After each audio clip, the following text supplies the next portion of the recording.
ግራ የሚያጋባኝ ጥያቄ አለ። አሁን ለምሳሌ በቅዳሴ እንዳለቀ እንትን ታምረ ማርያም ይነበባል አይደለ? በቤተ ክርስቲያናችን የዛኔ ታምሯን የሰማ ስጋውን የሚቀበል እንደተቀበለ ይቆጠርለታል የሚባለው ነገር ግራ ያገባኝ። እንደሚመስለኝ ከሆነ መምህር አንዳንዴ ለመቁረብ ፈልገን በሆነ ምክንያት ወይ እንቅፋት እየመጣን እንቅፋት መጥቶ ነው ወይ ደግሞ ሾጎግቶን ከሆነ መቀበል አንችልም። እሱን ደማችን ፈሶ ማለት ነው። በዛ ምክንያት ነው ወይስ በምንድን ነው? እሱን ብቻ እንዲያብራሩልኝ ብቻ ነው ከይቅርታ ጋር። ችግር የለውም። ሙሉን ስታነበው ምንድነው የሚለው? የቻለ ይላል። የቻለን ያልቻለ የሚል ሁለት ነገር አስቀምጧል። የቻለ ቅዳሴውን አስቀድሶ ታምረ ማርያም ሌሊት ነው የሚነበበው ባይዘወይ እና ሰው ሌሊት ስለማይመጣ የተነበበው እንዳልፈው ድጋሚ ይደገምለታል እንጂ እውነቱን ለመናገር ሌሊት ነው የሚነበበው። ሌሊት ላይ ይነበባል። ከዛ በኋላ ቅዳሴ ኪዳን ይደርሳል ይላል። ከዛ ቅዳሴ ይቀደሳል። ምክንያቱም እነዚህ ሁሉ ጸሎቶች አስቀድመው የሚደረጉት ቅዳሴ ጸሎት ላይ ቅዳሴያችን ላይ ምንም አይነት ሌላ ጸሎት ስለማይገባ ነው። ኦኬ ቅዳሴ ጸሎታችን ላይ መጽሐፍት የሚነበቡት የታወቁ ናቸው። ሌላ አይነት ጸሎት፣ የግል ጸሎት፣ ሌላ ነገር አይደረግም። በቃ ከአምልኳችን ስለሆነ ቅዳሴው በራሱ ኦኬ። ከዛ በኋላ ምንድነው የሚለው? የቻለ ይላል። የቻለ ታምሯን ሰምቶ ቅዳሴውን አስቀድሶ ስጋው ደሙን ይቀበል ይላል። አይተዋል። ያልቻለ ደግሞ ታምሯን ይስማ ቅዳሴውን ያስቀድስ። ከዛ የሆነን ይደረግልኛል ቢል ስጋው ደሙ እንደተቀበለ ይሆንለታል ይደረግለታል ይላል። ምን ማለት ነው? አሁን የቻለና ያልቻለ የሚል ነገሮች አሉ። በሁለት ነው የተቀመጠ። አይተህ ከሆነ የቻለ ሲል ምን ማለት ነው? ለምሳሌ አንተ በኦርቶዶክሳዊት ቤተክርስቲያን አንድ ሰው ለክቡር ስጋ ለክቡር ደሙ የሚቀርበው ምን ሲያደርግ ነው? በቃ ጻድቁ ነው በቅቶ ምናምን ነው አይደለም። ንስሐ ገብቶ አይደል? ቀኖናውን ተቀብሎ ስጋው ደሙን ከመቀበሉ በፊት ከ15 ከ18 ሰዓት ጾሞ ነው አይደል? እነዚሁ ዝግጅት አድርጎ ነው። እነዚህ ዝግጅት አድርጎም እንደ ቸርነት ብሎ ነው ይመጣው። ምክንያቱም እኛ ስለ ጾምን እኛ ስለሰገድን አይደለም ጽድቅ የምናገኘው፣ ይልቁንም ቸርነቱ መሐሪ ስለሆነ ከኛማ ስለ ኃጢአታችን ስለ በደላችን ማዘናችን መጸጸታችን በደለኛንን ማለታችንን እንገልጣለን። ምክንያቱም በደላችን ማመን ስላለብን። እግዚአብሔር መሐሪ ነው እያልክ ግን በውስጥ በደልህን ካላዘንክባት በደለኛ ነኝ ካላልክ እኮ ዋጋ የለውም ማለት ታውቃለህ። እግዚአብሔር መሐሪ ነው እያልክ ግን በደለኛ መሆንን ካወቅ ዋጋ ይሰጣል። እግዚአብሔር መሐሪ ነው እያልክ ግን በደልህን እያጣጣምካት በደል ደስ እያለች ከሆነ ግን ዋጋ የለውም። ንስሐ ማለት ማዘን፣ ማልቀስ፣ መጸጸት ስለሆነ ኦኬ። ስለዚህ የቻለ ሲባል እነዚህን ሁሉ አድርጎ ተዘጋጅቶ በዕለት ዕለት የቀረበ ማለት ነው። ከዛ ያልቻለ የሚላል አይተው ከሆነ አየው። ያልቻለ ሲል ማለት መሰለ ዝግጅቱን አድርጓል። ዝግጅቱን አድርጓል። ለስጋው ደሙ የሚገባውን ቀኖና ንስሐ ገብቷል። ዝግጅቱ ጾሙን ጾሟል ምን ብሏል። ግን ለምሳሌ በልና እህቶቻችን ልክ ወደዛ ሲሄዱ ሌሊት ላይ ፔሪድ ቢመጣባቸው እንበል ወይ ደግሞ እዛው ቤተ መቅደስ ቆመው የሴት የወራይ ልማዳቸው ይመጣባቸው አየው እንቅፋት ነገር አጋጠማቸው ማለት ነው። ምክንያቱም አንዳንድ እህቶቻችን ወራይ ልማዳቸው ሲመጣ ይታመማሉ፣ ያስመልሳቸዋል አይደለ? የሰውነት ለውጥ አለ፣ በጣም ብዙ ውስብስብ ችግር አለባቸው። አየህ። ስለዚህ እንደዛ ሲሆን ሳይቀበሉ ይመለሳሉ። ግን አስተውል፣ ኦልሬዲ እግዚአብሔር የልባቸው መሻት ይፈጽምላቸዋል። ከስጋው ደሙ የሚገኘውን በረከት ይቀበላሉ ነው። አስተውል እንደሆነ ይደረግላቸዋል። ምንድነው? ከስጋው ደሙ የሚገኘውን በረከት ይቀበላሉ ነው። በረከቱን ያገኛሉ። ግን እነዚህ ሰዎች መቀበል የለባቸው ማለት ነው አይደለም። ያንን የነበረባቸውን እንቅፋት ጨርሰው ግን በሳምንቱ መጥተውም ሊሆን ይችላል፣ በሶስተኛው በአራተኛው ቀን እንደሚያጋጥም አይነት እንቅፋት ሊሆን ይችላል። መጥተህ ግን መቀበል ግዴታክ ነው። በዕለቱ ግን ቆመ የልብህን መሻት የልብህን መዘጋጀት እግዚአብሔር ስጋው ደሙን ከሚያገኘው በረከት ያሳትፋል ማለት ነው። ሰው የቻለና ያልቻለ የሚለውን በዚህ መልኩ ነው የውዳሴ ማርያም የታምረ ማርያም መተርጉማን የሚፈቱልን የሚያስተምሩም ማለት ነው። እሺ ቴንኪው አመሰግናለሁ። ያሬዶ ስላገኘው በጣም ደስ ብሎኛል። ምክንያቱም አንተ አሪፍ ሰው ነህ፣ ከትህትና ከእውቀት ጋር የታደድክ ሰው ነህ። ቴንኪው ስላገኘው አመሰግናለሁ። እና ያሬዲ ምን አለ መሰለ፣ እኔ ብዙ ጊዜ ኤርሚያስ ቤት እገባለሁ። ኤርሚያስ ጴንጤው ታውቀዋለህ አይደለ? ለምንድን ነው የምገባው መሰለ? እኔ እውቀት ኖሮኝ አይደለም። አውቄሃለሁ። ችግር የለም ቤቴ ሀሳብ ልጨርስና ኤፌሶን አግኝተሽኛል አይደል? ብዙ ጊዜ ችግር የለም ሀሳቡን ጨርስና ግን ጥያቄ ሌሊት ስለሆነ እኔ ጋራ ጥያቄዎች ላይ ፎከስ እናደርግ። ጥያቄ ልጠይቅህ እኮ ነው፣ በዛ የተነሳ ልጠይቅህ ነው። እሺ። እና ምን እንደምናድር ታውቃለህ? እሱ በጣም ትሪት ያደርገኛል። በጣም እኔ እንደ ልብ ይሆናለሁ እሱ ቤት ምናምን ጠይቃለሁ ምናምን እና በጣም የምናድነው እኔ ለሃይማኖቴ ገገማ ነኝ። ገገማ ሃይማኖተኛ ታውቃለህ? ምንም ቢነገረው ማይገባው ሰው ነኝ እኔ። ስለዚህ በጣም ለሃይማኖቴ በጣም ጠንካራ ሰው ነኝ። ግን የምናድነው ምንድነው በጣም ኦርቶዶክስ ትተቻለች። ኦርቶዶክስ እሱ የተለያየ ገድላት ያመጣል። ይህ እነዚህ ነው ብሎ ሲል ለምንድን ነው ምላሽ የማይሰጠው? ለምሳሌ እሱ ቤት ይቅርታ ግን ወንድማችንና ይቅርታ ግንና እናትህን እየሰደብኩ ትሪት ባረግህ ትቀበለኛለህ? እናትህን ሙልጭ አድርገህ እየሰደብኳት ትሪት ባረግህ ትሪት አረገኝ ብለህ ትደሰታለህ? ኖ አይደለም። ትሪት አረገኝ እኮ የምልህ መሰለህ እየተከራከርኩ ተናገርኩኝ እኮ መጥፎ ነገር ስናገር ኖርማሊ እኮ መውሰድ ያለብህ አምላክህን የሰደበ አምላክህን ነው አለ ሲያበሻቅጥ የሚውለው እኔ በጣም ስለደበረኝ ነው ንግግሩ ራሱ ደስ እንደዚህ እናድርግ። ዴቫ ሮያል አንድ ነገር ልመልስልህ። በቃ በአጭሩ እንደዚህ ልመልስልህ። ችግር የለም ሮያል፣ ሀሳብህ ገብቶኛል። ለምንድነው የማትመልሱለት አይደለ? ትልቁ ነገር ኦኬ። እስቲ አንድ ጥያቄ ልጠይቅህ። ለምንድን ነው ኤርሚያስ እኛን በስላሴ ጉዳይ፣ በጥምቀት ጉዳይ፣ በቁርባን ጉዳይ የማያወራን? ለምን ይመስላል እኮ? በነገራችን ላይ ያሬዲ መልስ ለምን ይመስላል? አንዴ ከማለት እኔ አላቅም። የእውቀት ክፍተት እና በኦርቶዶክስ ደግሞ ጥሩ መልስ ስላላት ይመስለኛል። አይደለም ይኸውልህ ወንድሜ፣ ልመልስልህ። እኛና ኤርሚያስ ተግባብተናል። ኤርሚያስ ገርላትኛ መከራከሪያ አይደሉም። ተአምራትና ገርላት መከራከሪያ አይደሉም። ለምሳሌ በቅዱስ ጳውሎስ ጨርቅ አጋንንት ይወጣ ነበር። አሁን አንድ ሰው ከእስልምና ወደ ክርስትና መምጣት ፈለገ። ከእስልምና ወደ ክርስትና መምጣት ፈልጎ የቅዱስ ጳውሎስ ጨርቅ እኮ አጋንንት አወጣ ብዬ ነው የምሰብከው? ተአምሩን ተቀበለ አልተቀበለ ምን ያደርግለታል? መጀመሪያ የቅዱስ ጳውሎስን አምላክ ማወቅ አለበት። የቅዱስ ጳውሎስን ጌታ ማወቅ አለበት። አይተህ ከሆነ በወንድሞቻችን በፕሮቴስታንት ወንድሞቻችን ይህን ሰሞን እርስ በርስ ታያለ። ሉተሪያን ከጴንጤኮስታሎች ጋር እርስ በርስ በጣም ብዙ ሲጋጩ በቃ ሲጣሉ አይታል። በትምህርት አደራል አይቻለሁ። እሺ ያስታረቃቸው ምንድን ነው? ወደ ምን እንመለስ ብሎ ነው? ገድል አይደል? ወደ ድርሳን። ልክ ነው። አስተውል። ትምህርት ሲናገሩ መጽሐፍ ቅዱስ ይዞ አልተግባቡም እነሱ። አንዱ ጥምቀት ያድና ይላል፣ አንዱ ጥምቀት አያድንም ይላል። አንዱ ቁርባን ዝም ብሎ መተሰ፣ አንዱ ደግሞ ነው ቁርባን ለዘላለም ሕይወት ይላል። አየው። አንዱ ልሳን ከመንፈስ ቅዱስ፣ አንዱ ደግሞ ነው ልሳን አያስፈልግም ይላል። አየህ፣ መጽሐፍ ቅዱስን ይዞ ሊግባቡ አልቻሉ። አስተውል። ስለዚህ ምን ተደረገ ማለት ነው? አይ በቃ ወደ ገርላቱ ድርሳኑ ተመልሰን ያን ነገር እናደርግ። ገርላትና ድርሳን ሲሆን ይስማማሉ፣ መጽሐፍ ቅዱስ ሲሆን ግን አልተስማሙም። ምክንያቱም መቼም ሉተሪያንንና ጴንጤኮስታላችን ያጣላቸው ታምረ ማርያም ነው ነው ገድለ ተክለ ሃይማኖት ያጣላቸው አይደለም አይደል? ምንድን ያጣላቸው? ራሱ መጽሐፍ ቅዱስ ብቻ ብለው ግን ልዩነታቸውን አየው አይደለ? አንዱ አንዱን በተለያየ ትምህርት ሲናገር። ኦኬ። ስለዚህ አሁን አስተውል። ስለዚህ ገርላት መደበቂያ ናቸው ብለን እናምናለን እኛ። ለፕሮቴስታንቶቹ ገርላት መጽሐፍ ቅዱሱ እንዳይገለጥ፣ የወንጌሉ ትምህርት እንዳይገለጥ። ምክንያቱም እኛና ፕሮቴስታንቶቹን አንድ መጽሐፍ ያለ መጽሐፍ ቅዱስ ነው። በመጽሐፍ ቅዱስ ገና አልተግባባንም። በነገረ ክርስቶስ፣ በነገረ ቁርባን፣ በነገረ ስላሴ፣ በተለያዩ ትምህርቶች እንኳን እኛ አይደለንም እነሱም እርስ በርስ ልዩነት አላቸው። ስለዚህ መጀመሪያ በዶግማ እናውራ ነው የኛ ፖይንት። ምክንያቱም ገድላት ድርሳናት ማነው ጊዮርጊስ እንዲህ ታምር አደረገ ብለን ለምንድነው የምከራከረው? እኔ እንዴ ታምር አደረገ እኔ አሜን ብዬ እቀበላለሁ። እግዚአብሔር የሚሳነው የለም ብዬ እቀበላለሁ። የሆነ ሰው አይ ታምሩ ግን አልቀበለም ካለ ምን ብለህ ነው በታምር የምትከራከረው? ታምር ካልተቀበልክ ብለህ አታስገድደውም። ይልቁንም መጀመሪያ የቤተክርስቲያኗን ትክክለኛ ትምህርት ዶግማ ትምህርት ታስተምሯል። ከዛ በኋላ የገድለ ተክለ ሃይማኖትም ሆነ የገድለ ጊዮርጊስን ቤተክርስቲያኗ እንዴት እንደምትፈታው፣ እንዴት እንደምትረዳው፣ እንዴት እንደምታነበው ለዛ ሰው ታስተምሯል። ምክንያቱም የመጽሐፉ ባለቤት ቤተክርስቲያኗ ስለሆነች። ስለዚህ ከነ ኤርሚያስ ጋር ትልቁ የተናገርነው ይሄንን ነው። ምን ብለን ገድላት ድርሳናት የሃይማኖት መከራከሪያ አይደሉም። የሃይማኖት መከራከሪያ መመስረቻ መጽሐፍ ቅዱስ ነው። ስለዚህ መጀመሪያ በመጽሐፍ ቅዱስ እናውራ።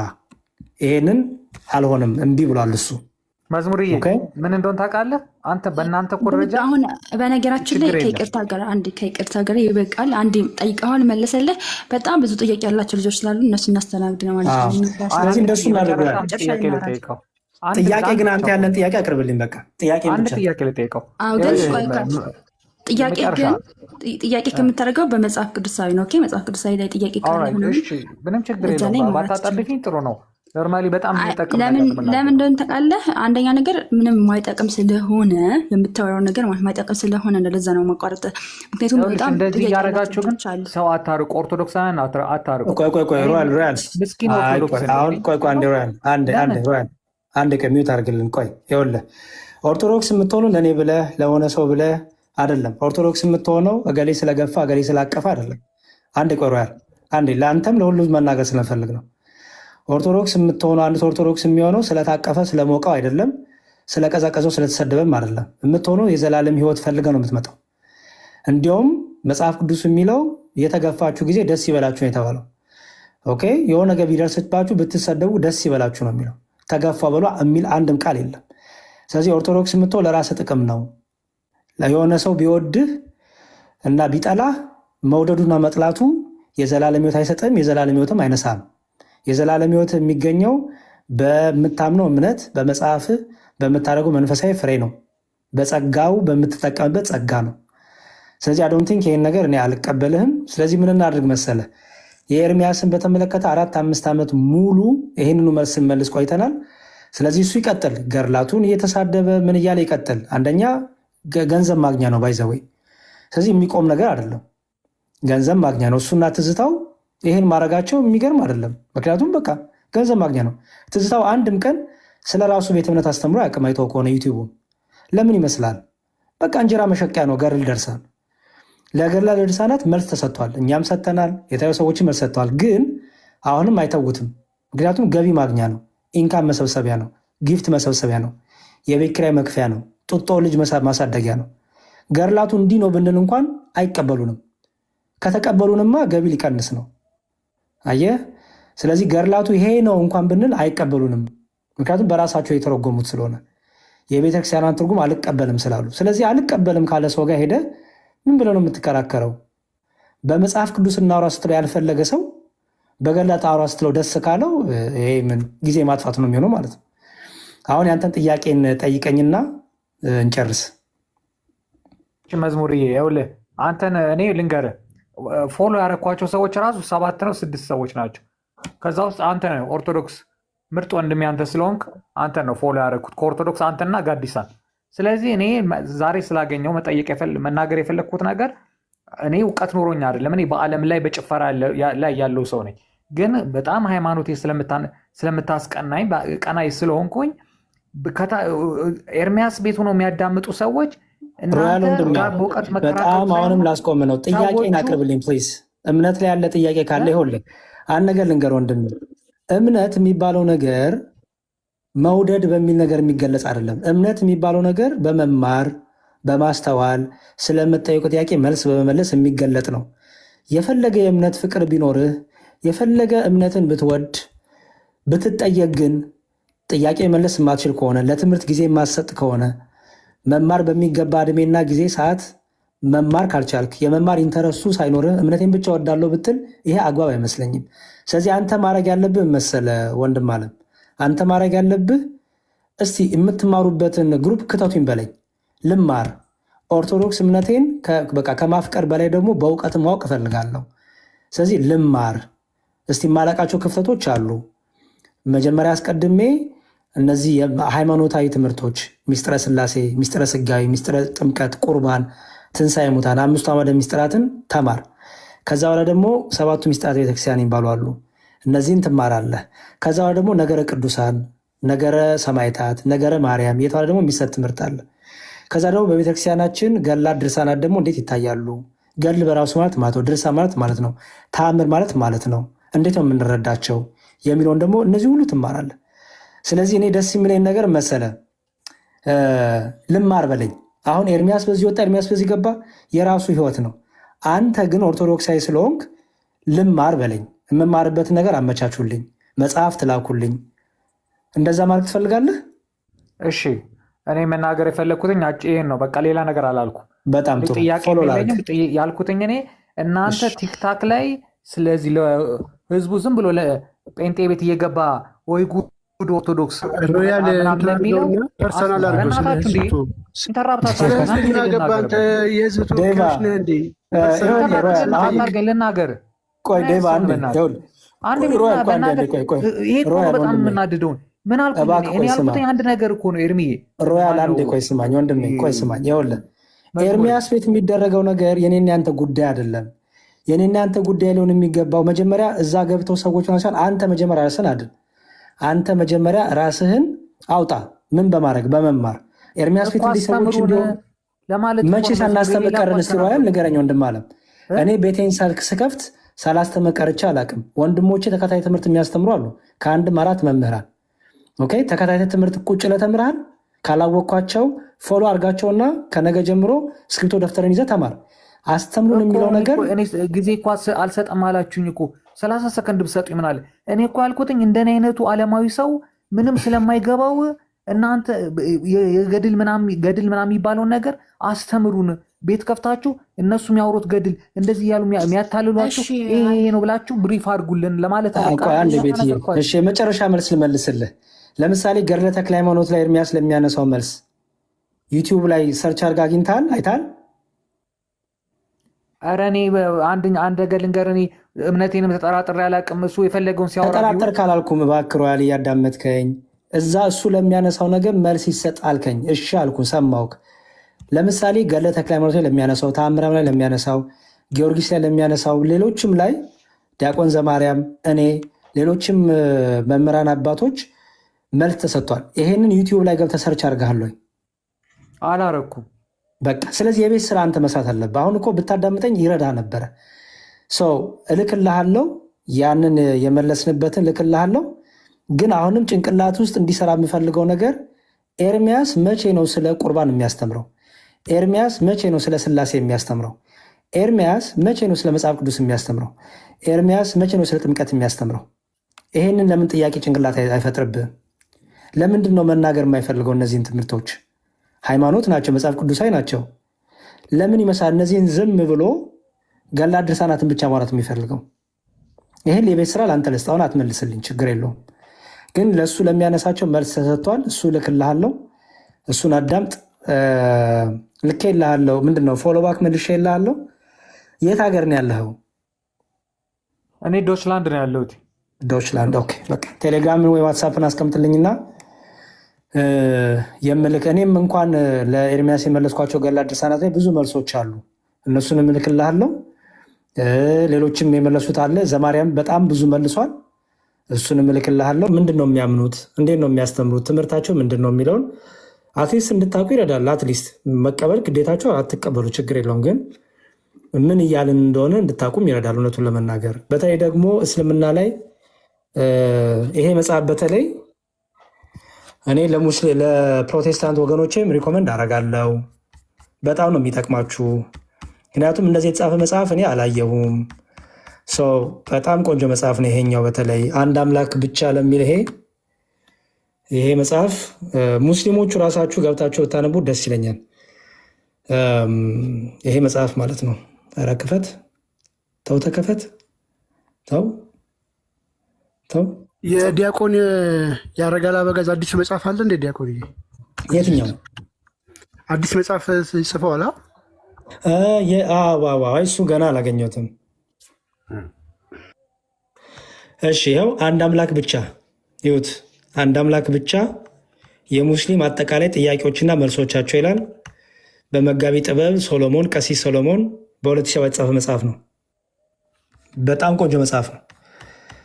ወደ 300 ነው 400 የሚሆን የሙስሊሞች ጥያቄ በተለይ መጽሐፍ ቅዱስ ተጋጭቷል እያሉ ለሚያነሱት ጥያቄ የተሰጠ ከነጥቅሱ ከነማብራሪያው። ለምሳሌ ይኸው መግቢያ ነው። አንዱ አላንብብላችሁ።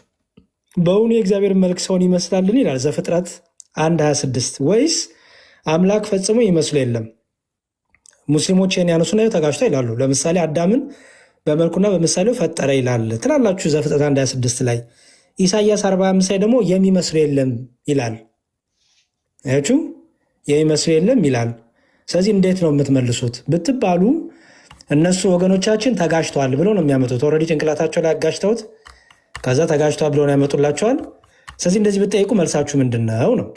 ይኸው መልሱን ለምሳሌ አንድ ላሳያችሁ ነው። መግቢያውን ብቻ ላሳይና እናንተን ገብታችሁ ሌሎችንም ኤክስፕሎር አድርጉ። ይኸው የመጽሐፍ ቅዱስ ግጭቶች ተብለው የሚጠይቁ ጥያቄዎች። በዚህ ምዕራፍ በተደጋጋሚ ሙስሊሞች ይጋጫሉ ብለው ሁለት መጽሐፍ ቅዱሳዊ ክፍሎችን በመጥቀስ የሚያቀርቧቸውን ጥያቄዎች በአጭሩ መልስ ይሰጣል ይላል። አንደኛ የክፍሉን አውድ ለምሳሌ ቅድም እንደ ኦሪት ዘፍጥረት ምዕራፍ 1:26 ላይ በመልኩ ፈጠረው ይላል። ኢሳያስ 40:25 ላይ ደግሞ አምላክ የሚመስሉ የለም ይላል። ታዲያ ተጋጭተዋል ይሄ ቢባል አልተጋጨም።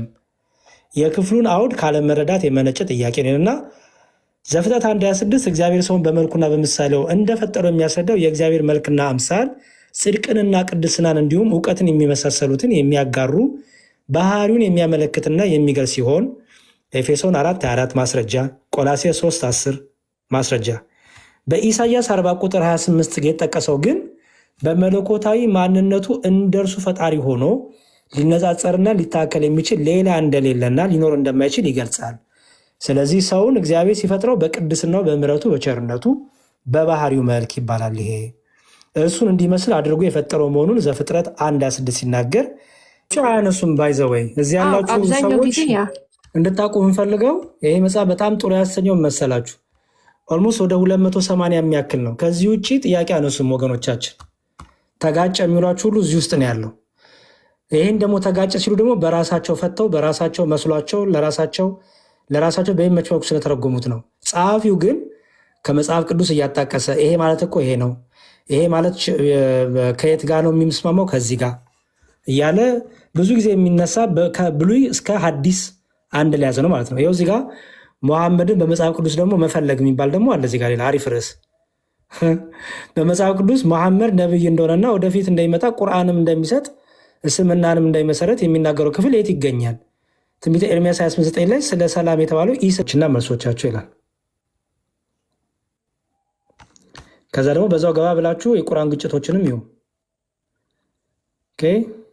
የቁርአን ግጭቶችንም ይህንን ይሁ አላህ የሚለው ስምና የቁርአን መጽሐፍ ታሪካዊ አመጣጥ ሲፈተሽ ይህም ቆንጆ መጽሐፍ ነው። የእግዚአብሔር ስምና አላህ የሚለው ስም የት መጣ? አላህ የእግዚአብሔር ስም ነውን? የእግዚአብሔር ስም በመጽሐፍ ቅዱስ ውስጥ ያህዌ ይላል። ስለዚህ አላህ ማለት ያህዌ ነው። አላህ የሚለው ስም ከየት መጣ ይላል። አልና ኢላህ የሚለው በጣም አሪፍ መጽሐፍ ነው፣ ይጠቅማቸዋል።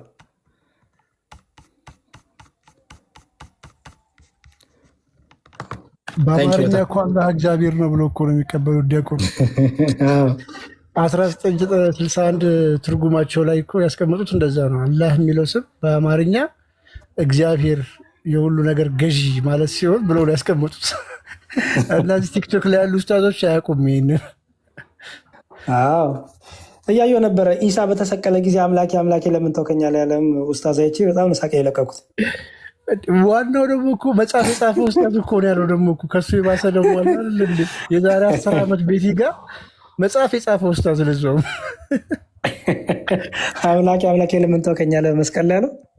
እኔ እኮ ራሳቸውን ግራ አጋቧቸው። ልጆቻቸውን አልተሰቀለም ይሏቸዋል። መልሰው ደግሞ በተሰቀለ ጊዜ አምላኬ አምላኬ ያለ በመስቀል ላይ። እሺ በቃ ሌላ ሀሳብ ከሌለ አበባን ጓን ሰላም ልበላቸውና ሉጣ። አበባ እንዴት ነሽ?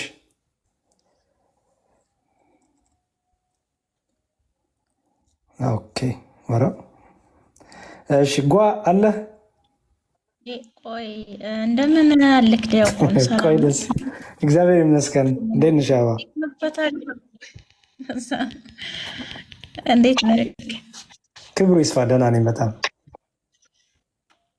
ቃሪዎት ያሰማልን። በእውነት ጸጋ ይብዛልህ። በጣም ግሩም ነው።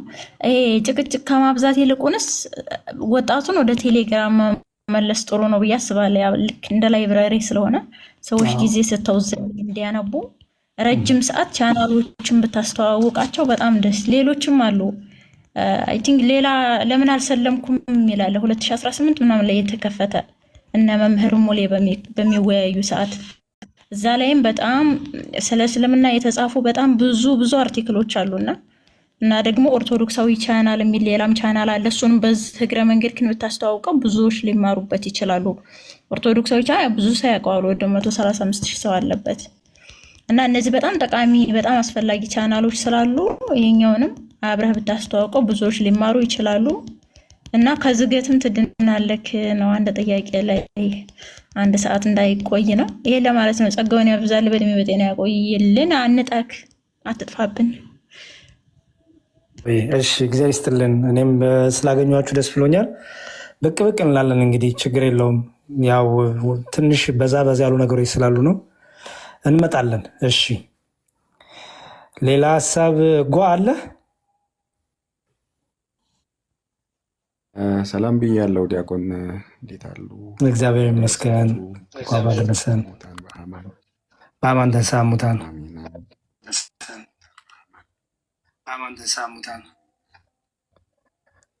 እሺ ግጥም። ሰላም መምህር፣ እንዴት አላችሁ? ደህና ናችሁ? እንኳን አደረሳችሁ። እግዚአብሔር ይመስገን። መምህር አይደለሁም እኔ፣ እግዚአብሔር ይመስገን። ግን እንኳን አደረሰን።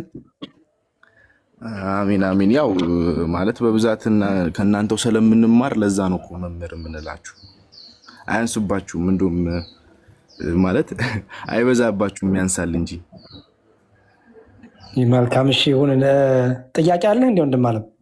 አው ማለት በብዛት ጥያቄዎቼ ተመልሰዋል። እሷ የሚያስገባችኝ መጽሐፍት ሪኮመንድ እንድታረገኝ ነበር። በደንብ ስለተከታተልኩኝ ቴሌግራም ቻናሉንም ስላሳየኸኝ ብዙውን መልሰህልኛል። ጥያቄዎቹን በሙላ መልሰህልኛል። ግን አንድ ጥያቄ በበዓለ 50 ሮብና ዓርብ ለምንድን ነው ማንበላው የሚለው ጥያቄ ነው። እሺ እሱን ዩቲዩብ ቻናል ሪፈር ላርግህና እዛ ላይ በደንብ ታገኛለህ። ዲያቆን ሄኖክ ጥሩ አድርጎ መልሶታል። እሱን ሌሎችም ሊቀ ሊቃውንትም ጥሩ አድርጎ መልሰውታል። እና እሱን ሪፈር ላርግልና ላሳይ። ሁሉ ጥያቄ ባይዘወይ ቲክቶክ ምንድን ነው ዩቲዩብ ላይ ሰርች አድርጋችሁ ብትፈልጉት አለ በጣም ብዙ በጣም ብዙ ሰው እሱን ነገር ብታደርጉ የቤት ስራችሁን ብትሰሩ በጣም አሪፍ ነው። መምህራንም መጠበቅ አይጠበቅባችሁም። ኦልሬዲ መምህራኑ ዩቲዩብ ላይ እየመለሱ ስለሆነ ማለት ነው። ሮብና ዓርብ የምንበላው ለምንድን ነው? ሮብና ዓርብ ለምንድን ነው የምንበላው? በዚህ እስከ በዓለ ጰራቅሊጦስ ድረስ ሮብና ዓርብን እንበላለን። ከምን አንጻር ነው የሚለውን ላሳይ። የዲያቆን ሄኖክ ኃይሌን ጥሩ አድርጎ የመለሰበት አለ። እሷን ብቻ ፓርት ላሳየና አንተ ግን ገብተህ ታያለህ ማለት ነው። እሺ ነገሩ እንትኔ ላይም ሼር ማድረግ ይችል ነበረ በእርግጥ ቲክታክ ላይም፣ ግን ምንም ችግር የለውም። ራሱን አሳየና ገብተህ ታያለህ። ይሄው